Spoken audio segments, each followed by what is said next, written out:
जय हो बाबा गुरु ब्रह्मा जी महाराज, जय हो मेरी माई की। आज इसकी मम्मी उठ गई थी और मैं अभी रेडी होके तैयार होके अपना हॉस्पिटल के लिए जा रहा था। अब क्योंकि अब नवरात्रि तो खत्म हो चुके हैं। ये हमारे घर में एक छोटा सा मेंबर है। इसने भी अपने नहा धो के खाना रेडी कर रही थी। खाने के लिए बना रही थी। आज राजमा की सब्जी और रोटी बनाई थी। मैं बोल रहा था पराठे बना दो, लेकिन दोनों में से किसी ने भी नहीं बनाए। फिर उसके बाद में ये देख रहा था मैं, ये रोटी खाने से पहले इसको खिला रही थी। ये भी उठ गई थी। और अल्लाह भाई, अब ये उठ गई, ये पक्का खाना तो खाने नहीं देगी अब। क्यों? क्योंकि अब इसको खिलाते रहो। फिर ये इसको क्या किया, मैं बोला कि इसको खिलाते रहो, मैं अपने खा पी के जाता हूँ। तो मैं भाई फटाफट निकला। मैं अपने देखा तो कनिष्का भी तैयार हो गई थी। मम्मी इसको छोड़ने के लिए रेडी हो रही है। कनिष्का को मैं बोला चल स्कूल छोड़ दूँ, बोले नहीं मैं नहीं जाऊंगी, पहले है ना मोगली देख के जाऊंगी। अच्छा बोले चल, बोले मेरी वीडियो बना के दो पहले। बोले वीडियो नहीं बना के दूंगा। इतना में देखा तो मम्मी को चक्कर आने लगे। बोले मेरे को उल्टी सी आ रही है। बोले गोली ले लो। भाई क्या करें, दिन डेली की प्रक्रिया ही ऐसी है। कभी किसी को पेट में दर्द, कभी किसी को क्या। भाई गर्मियों के दिन चल रहे हैं, ऐसे ही होता है सबके साथ ज्यादातर, और तो कुछ होता नहीं है। आज का मौसम कुछ ज्यादा ही सुहाना सुहाना था, क्योंकि आज लग रहा था कि बारिश आएगी, क्योंकि आज बारिश दिखा भी रखी थी। तो सुबह से ही माहौल बारिश का ही बन रहा था।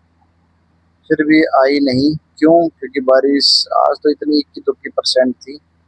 भाई मैं चल दिया अपने हॉस्पिटल की तरफ। देखो तो ये कचरे का माहौल ऐसा ही बना रहता है। देश है भाई, क्या कर सकते, गांव की गलियां हैं। जब इतने बड़े देश का विकास नहीं हुआ तो इन गांव की गलियों का विकास क्या होगा। सरपंच से लेके और पूरे मंत्रिमंडल तक सब लोग खाते हैं। भाई हम चले अपने हॉस्पिटल, और लो हम हॉस्पिटल पहुंच चुके हैं।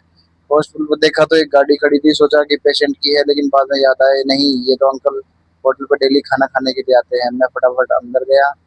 अंदर जाके जैसे ही मैं सोचा कि भाई एक आधे पेशेंट हो गए, लेकिन मुझे क्या मालूम, हमारे तो सर भी दरवाजे पे ही खड़े खड़े मेरे को नमस्ते कर रहे थे। मैं सर को नमस्ते कर रहा। भाई फटाफट आके अपने देखा, भाई कुछ भी नहीं है।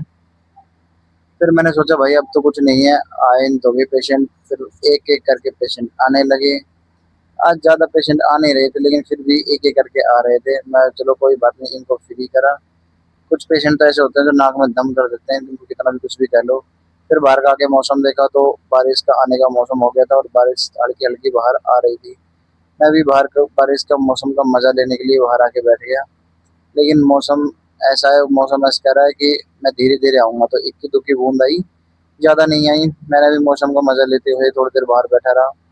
पेशेंट तो आते नहीं है बारिश के मौसम में, तो इसलिए मैं भी मौज लेता रहा। फिर शाम हो गई। शाम होने के बाद मैंने सर को बोला सर मैंने शटर वटर डाउन कर दिया है, आप पीछे से जाओगे? सर बोले नहीं मैं भी आगे से जाऊंगा। मैं सर पीछे चले जाओ, कहीं क्या पता चले फिसल जाओगे। बोले बारिश आ रही है? मैं बोले यस सर।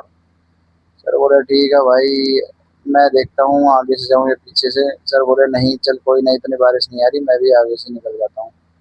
और सर वो सर मैंने इतना, और जो एक दो ओपीडीओ की लाइट बच रही थी उनको भी ऑफ कर दिया। फिर मैं सर को बोला सर मैं निकलता हूँ, आप निकलो। सर बोले ठीक है भाई, तो अपने घर जाओ, मैं अपने घर जाता हूँ, बाय बाय।